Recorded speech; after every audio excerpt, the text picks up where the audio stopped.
Warangal Hunter road లో వరద సమస్యకు శాశ్వత పరిష్కారం కోరుతూ బాధితులు ధర్నా నిర్వహించారు. గత 12 సంవత్సరాలుగా తేలికపాటి వర్షానికై ఈ ప్రాంతం నీట మునిగి ఆస్తి ప్రాణ నష్టం జరుగుతుందని బాధితులు ఆవేదన వ్యక్తం చేశారు. ప్రజాప్రతినిధులు, అధికారులు పలుమార్లు విన్నవించినా చర్యలు తీసుకోలేదని హంటర్ రోడ్ వరద బాధితులు సమాఖ్య నాయకులు రమేష్ శ్రీనివాస్ తెలిపారు. సమస్యకు శాశ్వత పరిష్కారం తీసుకోవాలని వారు ప్రభుత్వాన్ని కోరారు.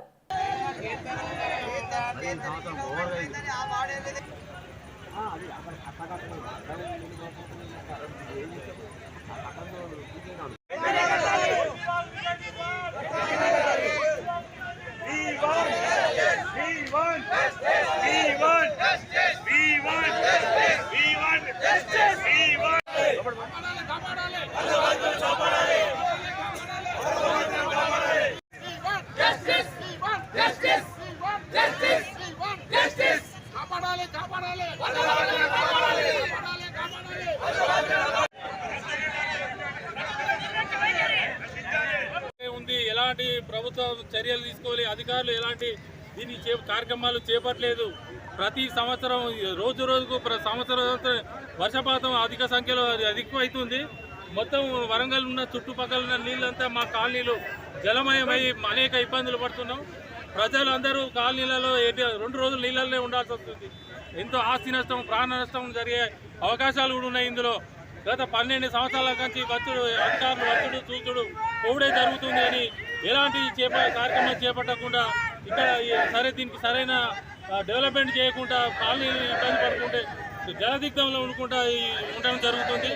మాకు కనీసం గవర్నమెంట్ తరఫున అధికారులు, పాలకులు ఇక్కడికి విచ్చేసి ఇక్కడ ఈ డెవలప్మెంట్ చేసి నీళ్లను నిర్మించి బొందివాల సమస్యను, 12 మూరల సమస్యను వెంటనే పరిష్కరించాల్సిందిగా మా యొక్క కాలనీల తరఫున ఇవాళ ఈ రోడ్డు మీదకి రావడం జరిగింది. కేవలం ఉన్న ఇక్కడ కాలనీల తరఫున వచ్చిన ప్రజలే, పబ్లిక్, ప్రతి ఒక్క బాధితుడు ఇక్కడ ఈ ర్యాలీలో, ఇక్కడ ధర్నాలో పాల్గొని ఇక్కడ దీన్ని ఎట్లా దీని భవిష్యత్తులో అరికట్టాలని నిర్మించడానికి మా వంతు మేము ఇక్కడ చెప్పండి. మిగతా వాళ్ళు కానీ ఎవరు మమ్మల్ని అనుకున్నది లేదు, ఎవరు మాకు హెల్ప్ లేదు. మాకు కూడా మేము హెల్ప్ కూడా ఆశిస్తలేము సార్. మాకు కావాల్సిన సమస్య పరిష్కారం. మేమందరం సొంతంగా మాత్రమే వచ్చిన, వాలంటీర్గా వచ్చిన, ఏ పొలిటీషియన్ ఒత్తిడి కానీ, ఏ పొలిటికల్ పార్టీ లీడర్ కానీ లేదు. ఇలా మేమందరం వాలంటీర్ వచ్చిన వాళ్ళమే. మేయర్ గారు వచ్చారు కానీ పోతన నగర్ విజిట్ చేశారు, వాళ్ళు లోపలికి రాలేదు. సరే, వాళ్ళకు కూడా చాలా ప్రాబ్లమ్స్ ఉండొచ్చు, దాన్ని మేము కూడా కామెంట్ చేయట్లేదు. మాకు కావాల్సిందల్లా కట్ట హైట్ పెంచిన తర్వాతనే ఈ వరదలు వస్తున్నాయి సార్. కట్టకు గేట్లు పెట్టాలి ఒకటి, తర్వాత రిటైనింగ్ వాళ్ళు 2 వైపులా బొందివాపు రిటైనింగ్ వాళ్ళు కట్టాలి. ఎప్పటి నుంచి అడుగుతాను మేము, దాని డబ్బులు శాంక్షన్ ఉన్నాయి. మరి ఎవరి నిర్లక్ష్యం ఉన్నది మరి అది వర్క్ జరగలేదు, మాకు తెలియదు సార్.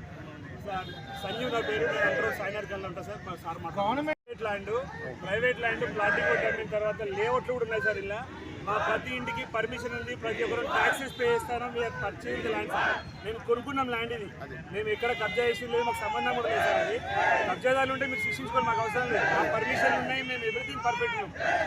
మాది పట్టేదారు ల్యాండ్, అది పట్టేదారు ల్యాండ్ ప్లాటింగ్ కొడితే అలా మేము కొనుక్కున్నాం. డైరెక్ట్గా భద్రకాలు ఇద్దరు పంపించాలి. ఆ విధంగా పంపించినట్లయితే దీనికి గాను మీ గతంలో ప్రిన్సిపల్ సెక్రటరీ గారికి కూడా రిప్రజెంటేషన్ ఇవ్వడం జరిగింది. మన జిల్లా మంత్రి కొండా సురేఖ గారికి కూడా జరిగింది. కలెక్టర్ గారికి కూడా కమిషనర్ గారికి కూడా